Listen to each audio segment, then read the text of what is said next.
we all want to win. Not gonna say that the coaches don't want to win, or even as the athletic staff, we all want to win, but ultimately we want to see our students graduate. Saying all that, there are situations where we've got to have a working relationship with our faculty, and I think we've done a great job at meshing the two worlds and getting the faculty to understand how tough it is on a student athlete as far as their schedule goes.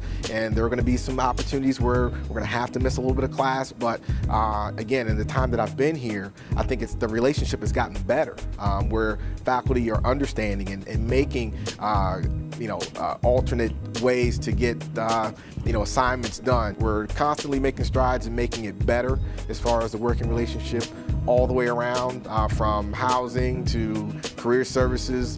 They are very interested in finding out more about our student athletes and helping them beyond the athletic world as far as preparing for life. Right now, what makes me most happy is just seeing the gradual success academically every semester. I think most students, they do better the longer they've been here. Once they figure it out, I love the fact that I can look back and see the progress that they're making. And it's not that I have to hold hands. The first year we do a little coddling and we make sure we want to get them off to a good start.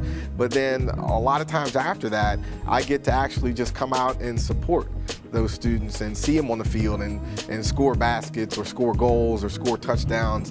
And that makes me feel great. And seeing the parents, from the time I met that kid as a senior in high school and seeing the parents at the games, and the parents are always waving and saying hello to me and asking about their academic progress or how is so-and-so doing.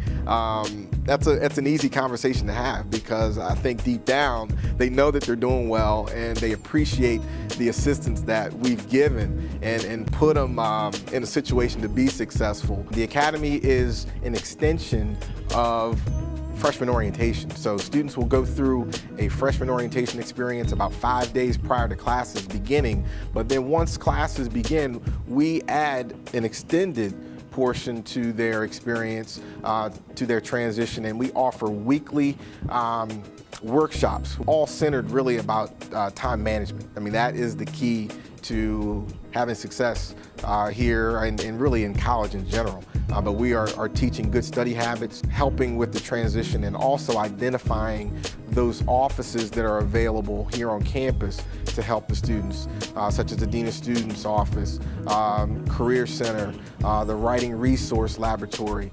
So we make sure our student athletes are aware of those support units that are around the campus, not just for student athletes, but for students in general. And we do also offer a study table or a study hall program that we have 4 nights a week. We host it in our library, hire about 35 tutors that are only available for student athletes. So they are also required to come to the library at the study table, so it's kind of an on-site tutorial services program. Even though the tutors are available on weekends around the student-athlete schedule, a new student-athlete academic center that we're going to house in William & Mary Hall. So one of the things that we're most excited about is students being able to come in before practice and maybe go and get a couple hours of studying done. And we're going to have a flat screen that will have announcements, important announcements as far as registration dates, anything like that, constantly scrolling through there. But also that flat screen could also be used by groups if they're going to be doing presentations or group study.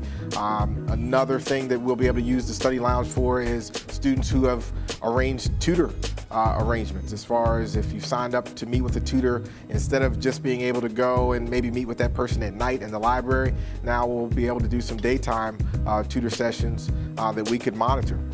So that's one of the things that I'm excited about, as far as being able to use that room and that study lounge to its full capacity.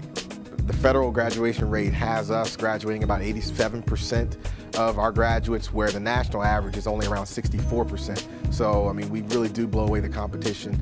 And, you know, it's one of those things where it starts from the beginning. I think our coaches do a great job at identifying students who can not only compete, you know, well enough to play here at that high level, but they also know that, you know, William & Mary isn't easy. And so I think you know, our coaches, again, do a great job at finding those type of students that are interested in coming to a place like William & Mary and are up to the challenge. And we kind of, you know, reiterate that during the recruitment process, you know, talking about it's not easy, but at the same time, it's not impossible. You know, we wouldn't have those graduation rates where, you know, where we're above the national average if William & Mary was a place where it just was impossible to do both. It's just not true. We've got the numbers to back it. Last 3 years, we've averaged about 15 of our 23 teams to have a semester GPA average of a 3.0 or higher. You know, that's tremendous. This past spring, we had 74 student athletes who have a 3.5 GPA or higher who were identified as Provost Award recipients. We don't necessarily change the minds of student athletes as far as what degrees they pursue. The fact that they are able to pursue their dreams as far as the academic goals go and still able to challenge themselves, it's a wonderful accomplishment. And it's something that I'm proud to be a part of. My name is Jason Sims. I'm the Director of Academic Support for Athletics, and I'm a member of One Tribe.